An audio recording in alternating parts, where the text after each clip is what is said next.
You know, the president threw down the Trump card this weekend, offering to massively reduce trade barriers if everyone else gets on board. Our next guest says if Trump gets his way, everybody benefits. Todd Horwitz, BubbaTrading.com chief market strategist and host of the Bubba Show, which I've been a guest on, is here. All right, Todd, it's good to have you here. What are the chances of that?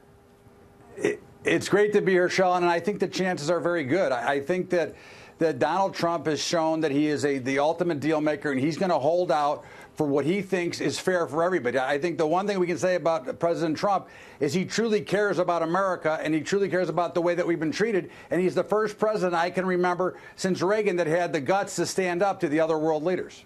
Is this strategy that is successful? I know it's the art of the deal, and I mean, they're playing, let's call it hardball. That's what it is, especially as Trump, you know, gets on a plane and starts tweeting away at Justin Trudeau in particular. I mean, and then the language from his advisors on the Sunday shows. I mean, pretty harsh stuff. Do you think that's the right way to go?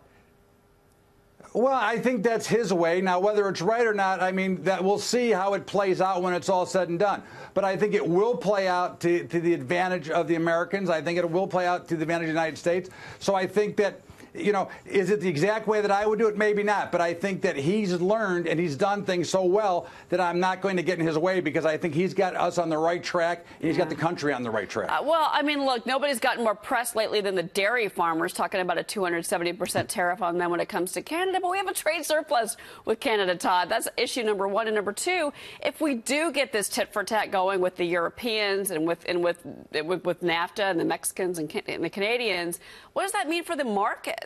For traders, for people that own shares in these companies that are going to take a hit? Well, first of all, look at the markets now. The markets are telling you, the commodity markets and the equity markets are saying, hey, there's really not a problem. We're sure there's going to be a deal worked out. Remember, everybody needs us more than we need everybody else. Although it's nice to have everybody together and work it all out, we are still the kingpin here and have the most amount of power. And what we've done is over the years, we've let that power slide by and given it up, and at the same time, giving away lots of money. I think that Trump recognized that, and he says, okay, I want to bring the money back in, and I want to get a fair and equal property trading. And I think that's what we're going to see. But the markets are telling you that they're not worried about what's going on. From the grain markets to the meat markets to the equity markets, every market is higher than it was when this whole stuff. The Dow is falling. We're almost right now, frankly, Todd, and thank you, we're looking at a Dow that just fell, like, we're up at 86 points. Now we're barely up a fraction.